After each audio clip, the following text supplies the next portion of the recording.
This is going to be a walkthrough for the final exam. This is for BYU Idaho's Managerial Accounting course, and hopefully these problems will help you prepare for the final exam. So question 1, Baker Corporation applies manufacturing overhead on the basis of direct labor hours. At the beginning of the most recent year, the company based its predetermined overhead rate on the total estimated overhead of 61,400.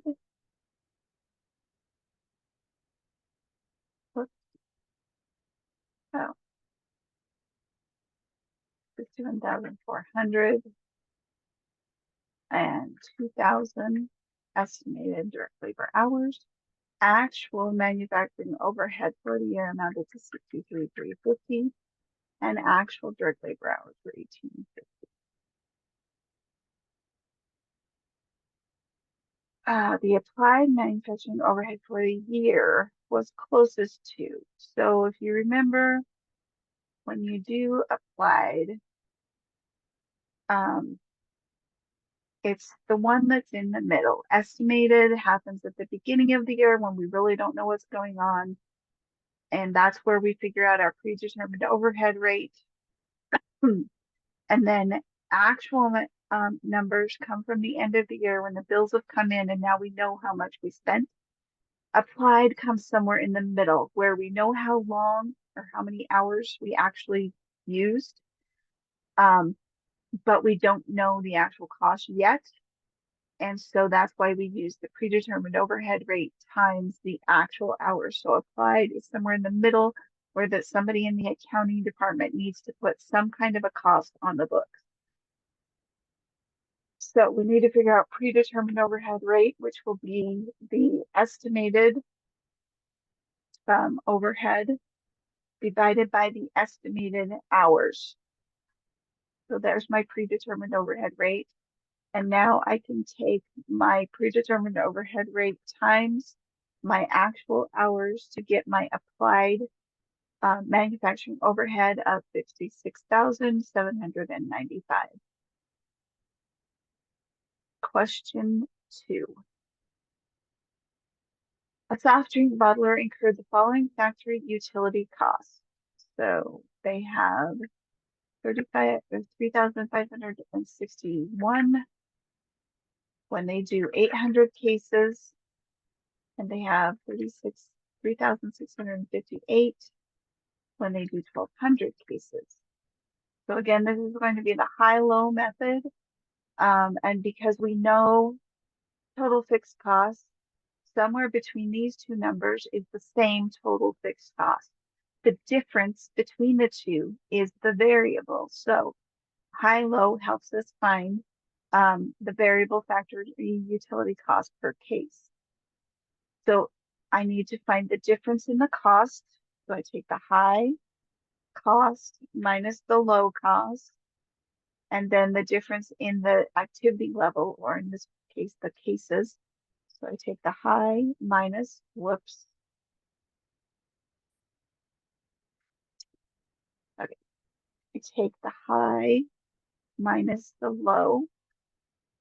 So again, that's the difference between. So this is the variable portion. Well, if I want to find the variable per unit or per case, I will take the total variable cost and divide that by the difference, or the number of cases. Well, it's 24 cents per case. I know this isn't part of the problem, but now I could take one of these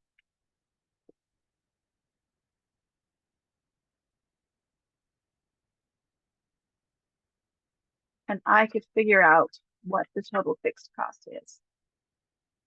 So my total variable would be the number of cases times the variable per case.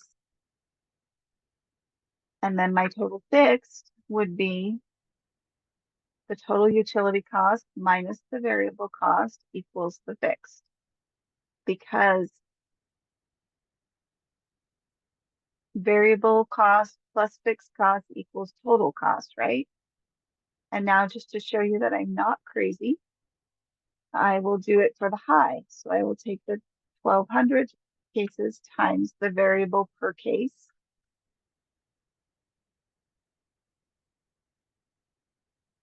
And I will take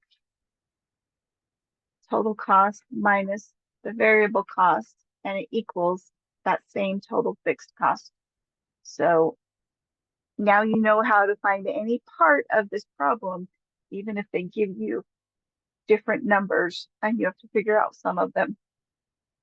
You can work forward and backward to find those answers. All right, question 3 is my least favorite question. Okay, during the month of April, direct labor cost totaled $14,985. And direct labor cost was 45% of prime. If total manufacturing costs during the year were 75,000, then the manufacturing overhead was something. So 2 things we need to know. Prime cost equals direct labor plus direct materials. So to figure out what direct materials are, I'm going to take direct labor and divide that by the percent it is of prime cost. That gets me back to direct materials. And now I know manufacturing costs are direct materials and manufacturing overhead. So that gets me back to manufacturing overhead of 41,700.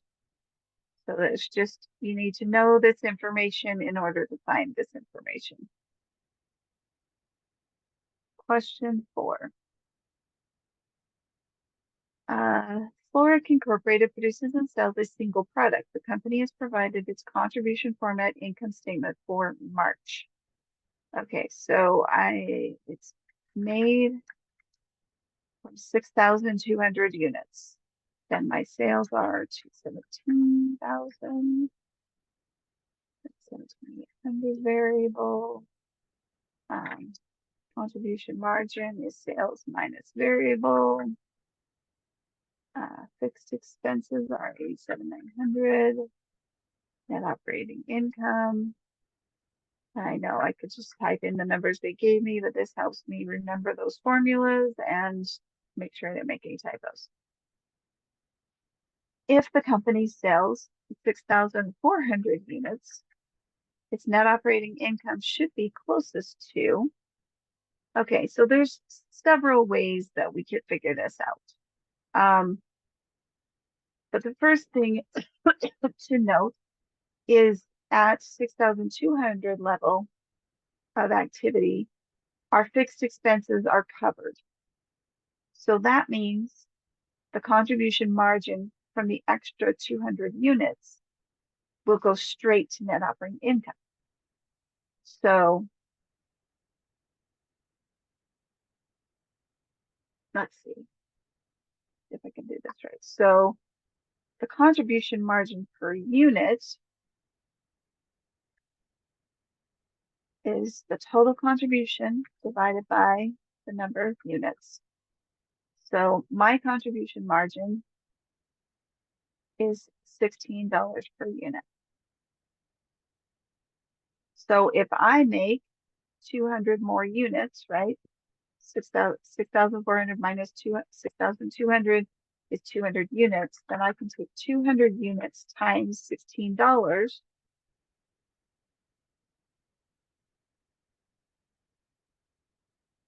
And I get $3,200 that I'm going to add to net operating income because my fixed expenses are already paid for with the previous units. These extra 200 units, this amount just goes straight to net income. So I will add these two together and get an answer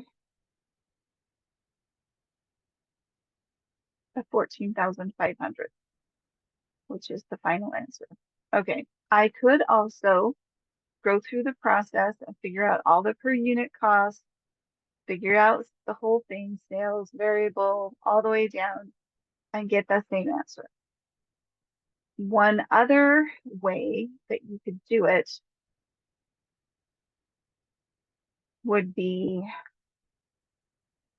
find your selling price per unit, $35. So my selling price at the 6,400 would be the selling price per unit times the number of units.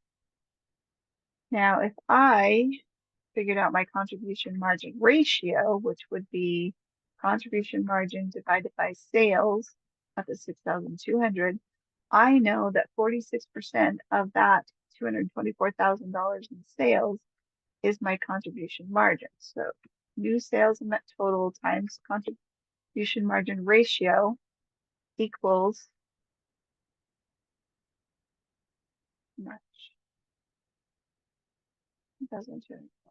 Oh, no, it's not. Okay.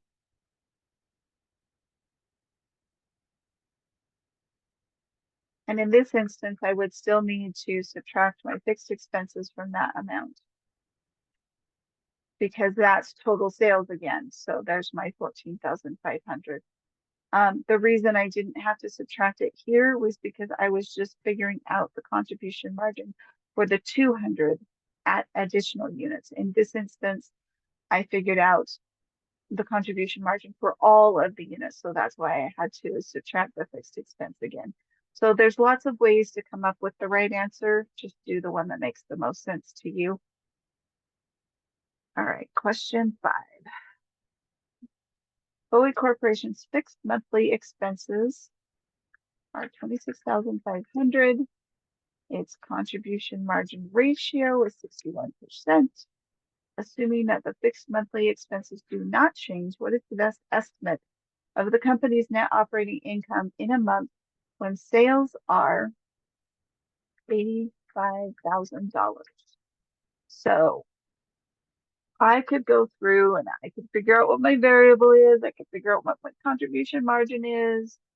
I know my fixed expense, so that can get me to net operating income. But because I have the contribution margin ratio, I can be quick. I can do the contribution margin ratio because all that changed was we sold more. If any of the expenses change, then no, you've got to figure the whole thing out. But if all that changes is you sold more, then you can do the contribution margin ratio times the sales total, and that gets you contribution margin. And then you just need to take contribution margin minus the fixed expense, gives you net operating income of 25,350. So this contribution margin ratio is a powerful tool if all that changes is that you sold more or less, whatever, but no expenses change. So that's good shortcut on an exam. Okay. The constraint at John Grass Corporation is time on a particular machine. The company makes 3 products that uses this machine. Data concerning those products appear below. Okay, I'm going to bring those down.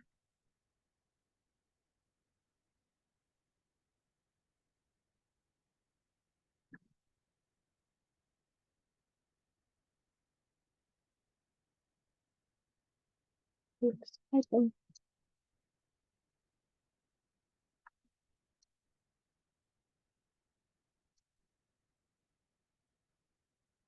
Okay, make sure I don't have any typos. Okay. Assume sufficient time is available on the constrained machine to satisfy the demand for all but the least profitable product. Up to how much should the company be willing to pay to acquire more of the constrained resource? So I need to figure out, yeah, I don't know why I set it up like that. So I need to figure out the contribution margin per unit and then the contribution margin per minute for each product. So contribution margin per unit is selling price minus variable cost per unit.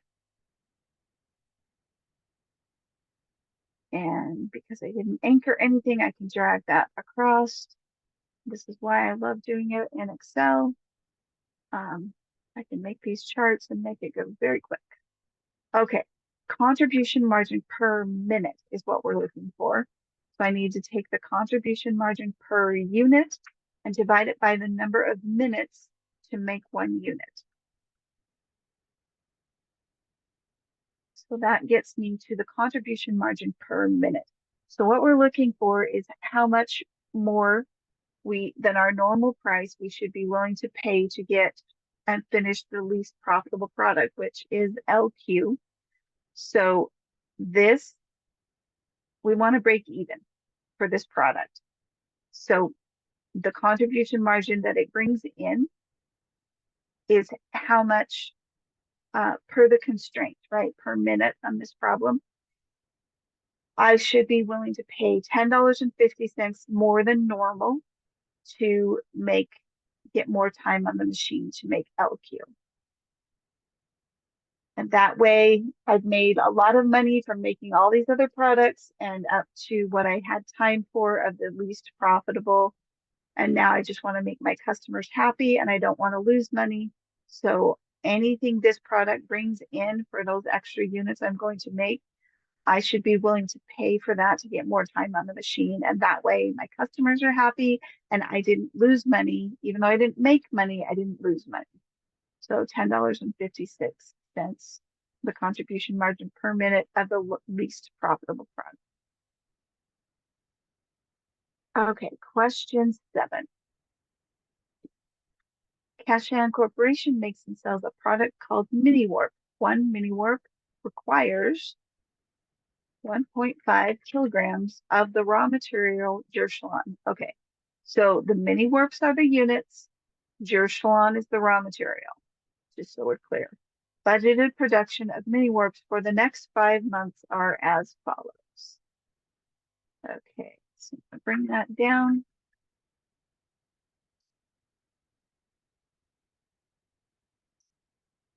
Okay.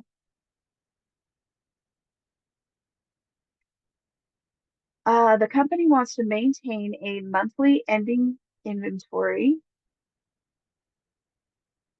of 30% of the following month's production needs. On July 31st, this requirement was not met since 10,400 kilograms of Jerschlon were on hand. The cost of Jerschlon is $4 per kilogram. The company wants to prepare a direct materials purchase budget for the next 5 months. All they're asking is what is the desired ending inventory of Jerschlon for September? So we are going to figure out,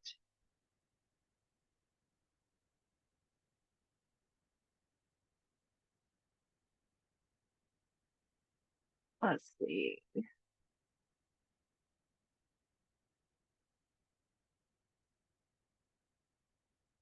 Okay. So ending inventory is going to be October's units times 30%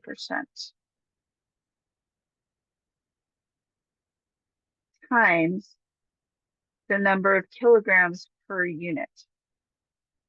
So that gets me to the kilograms, but they want it in dollars. So I have to take the kilograms for my desired ending times the cost per kilogram to get it to dollars. So 44,280. So again, ending inventory is 30% of the following month's production needs. Well, I know the units, but I need to know the raw materials. So that's why you have to take it that one step further and multiply 30% times the units times the kilograms of material per unit to get to kilograms. And I could have done it all in one, but that's really confusing. It was long enough as it was.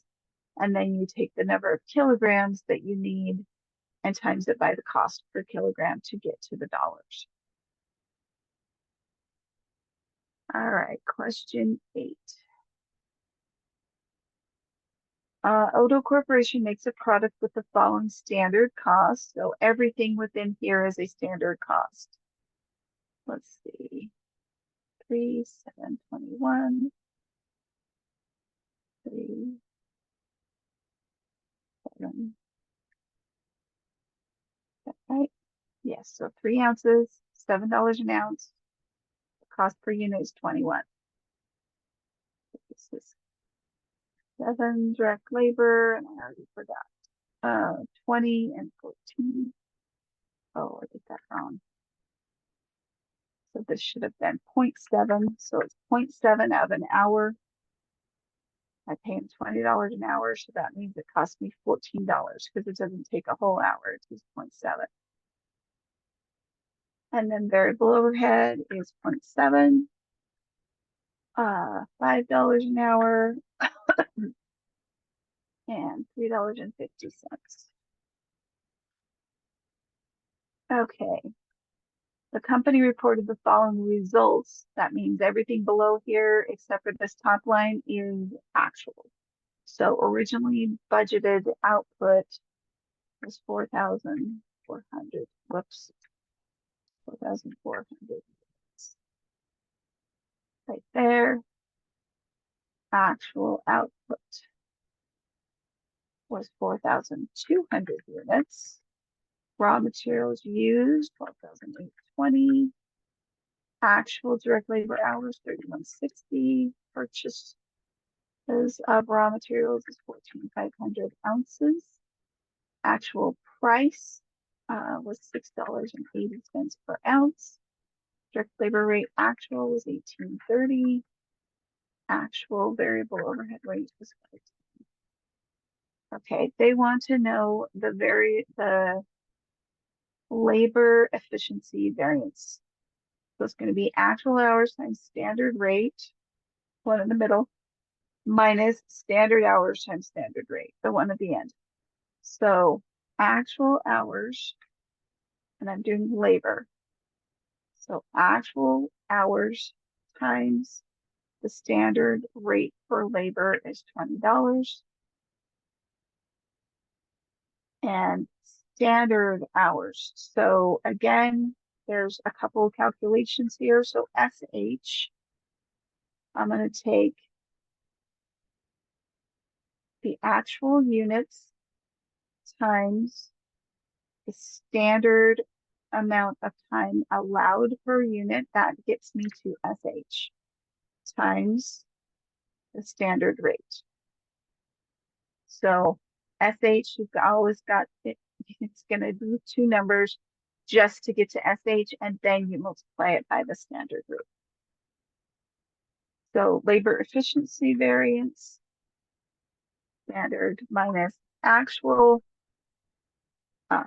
that is going to be unfavorable because I thought I was going to pay 58,800. I actually paid 63,200.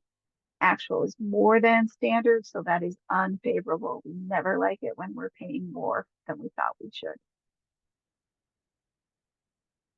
All right, question 9.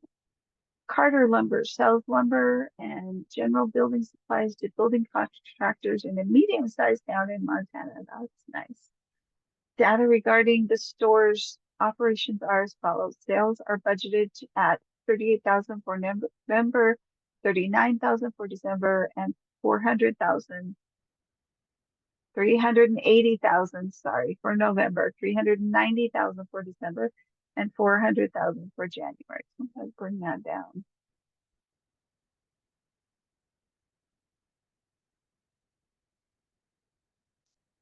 Okay.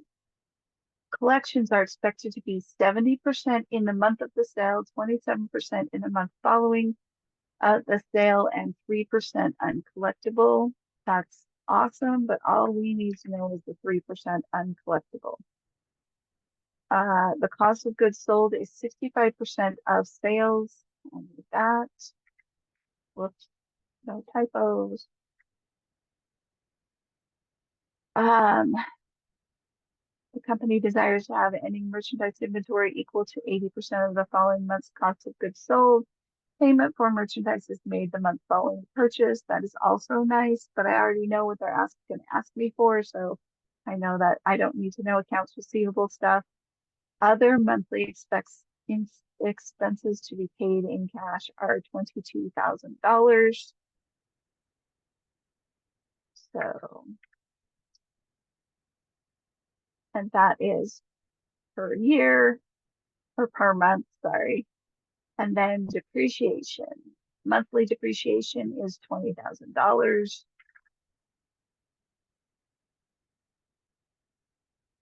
Okay. So they want to know what are the retained earnings at the end of December. So I know because this is the balance sheet for the end of October. So end of October is the beginning of November. So I'm just going to, anyway.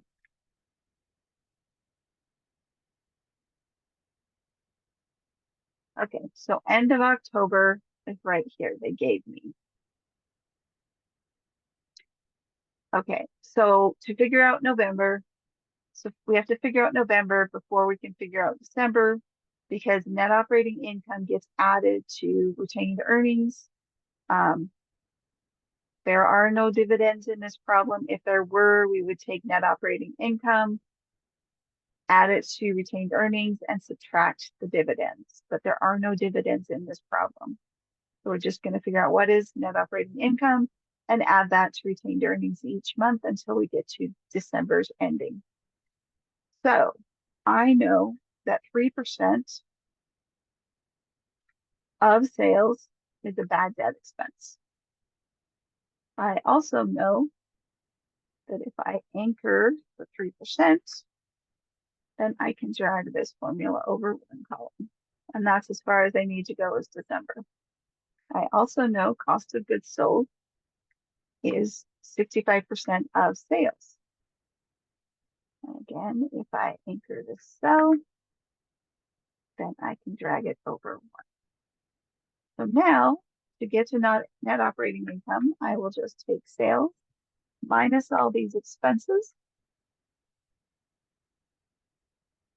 equals net operating income. And I'm going to drag that formula over so that it does that in this column as well. So then I know that October's ending plus November's net operating income equals the ending retained earnings in November. And then I can take November's ending plus December's net operating income to get the ending in December of 422,000.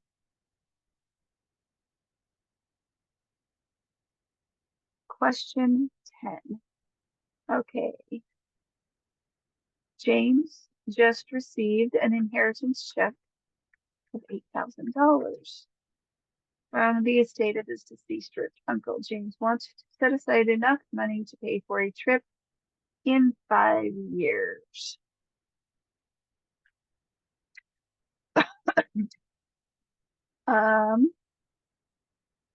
If the trip is expected to cost $5,000, how much of the $8,000 must James deposit now if the rate of return is 12%?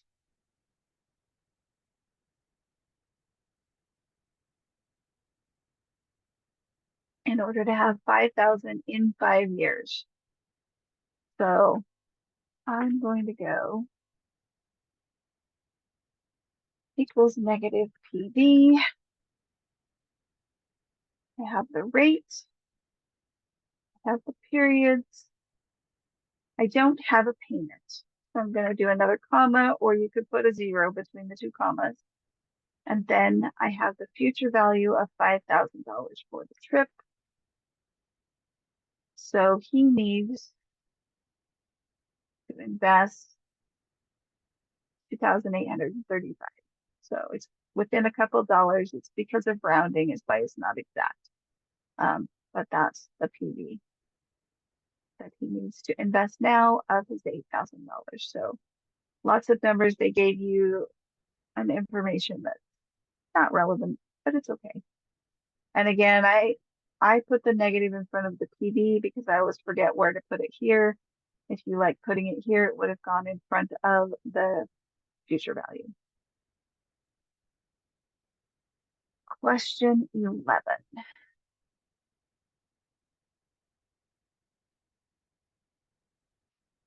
Ignore income taxes in this problem. The management of Cantel Corporation is considering a project that would require an initial investment of $47,000. No other cash outflows would be required.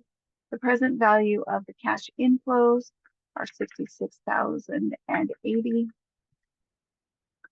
What is the profitability index for the project is what they want to know. Profitability index is calculated by taking the present value of the cash inflow divided by the initial investment, of which they gave us both of those numbers. So present value cash inflow divided by initial investment equals 1.41.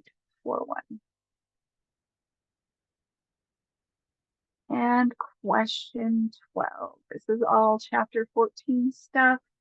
I have taken and put all of those numbers from up here down here. A couple things to remember. These are in thousands of dollars, which means they have taken 3 zeros off. So there's a couple of calculations we are going to need to be careful of. And in this little box, they told me the total dividends were $60,000. The market price per share was $9.32. And the total shares of common stock throughout the year are 100,000 shares. So right now, I'm just going to really quick figure out dividend per share is the total dividends divided by the number of shares. 60 cents per share. Let's see, I know I'm going to need a couple of these.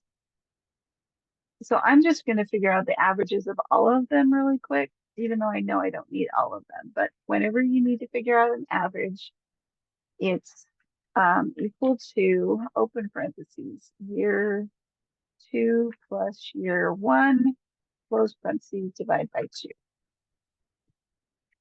So because I didn't anchor anything, I can drag that formula down all the way. I just need equity. I don't know, we'll see. So I know I don't need all of these, but I just really quick made Excel do all that work for me. Okay, so we're making these calculations for year 2. Year 2 gross margin would be equal to gross margin, which the income statement is for year 2. So gross margin divided by total sales. Dividend yield ratio equals the dividends per share divided by market price per share. And again, that information came from this cute little square. Return on total assets. This is a long one. I know in the book, they have all these weird parentheses that they put in this, but when you're typing it into Excel, just use a normal parentheses. So equals, open parentheses, net income plus, open parentheses, interest expense times, open parentheses, 1 minus the tax rate, which is right here. So it's 30% or 0.3. Close parentheses, close parentheses, close parentheses, divided by average total assets.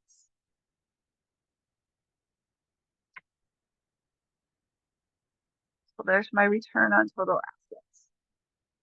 Book value per share. So this is one where we need to be careful because we need to take total stockholders' equity divided by the number of common shares outstanding.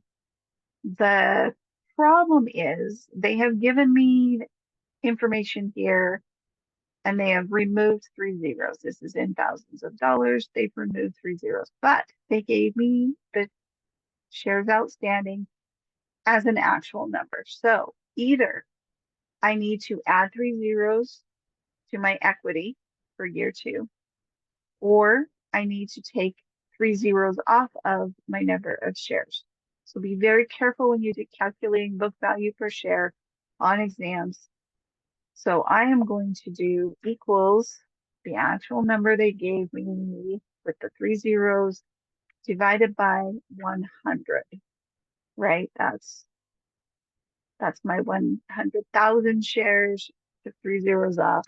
That gives me $8.39. You could do it the other way. I could do 839,000, adding the 3 zeros to the 839 and divided by 100,000 gives me the same answer. Just making sure that they're both in a consistent format. So current assets, year 2, divided by current liabilities, year 2, gives me current ratio. Asset test ratio, that's cash plus marketable securities plus accounts receivable divided by current liabilities. We do not have any marketable securities in this problem, so I'm just going to take cash plus accounts receivable divided by current liabilities. All right, accounts receivable turnover. So it's sales on account, which I believe they told us all the sales are on account, divided by average accounts receivable balance. So on the income statement right there, sales are all on account, divided by average accounts receivable.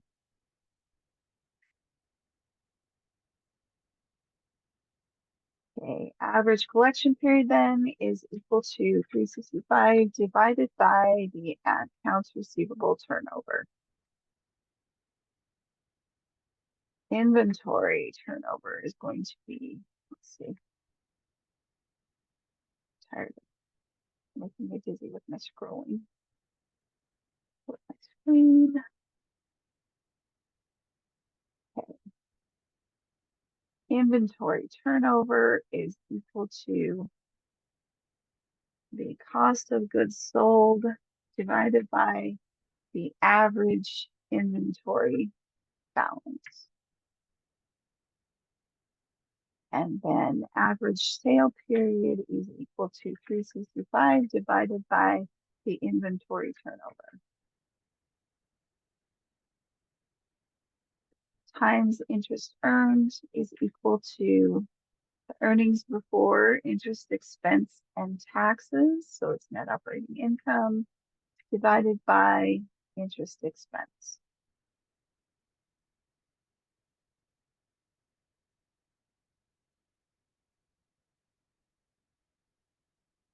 And then finally, debt to equity ratio is equal to total liabilities divided by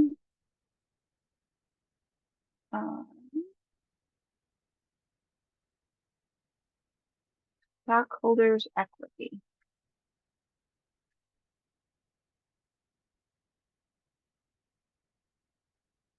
All right, that should help you get ready for that final exam. Best of luck.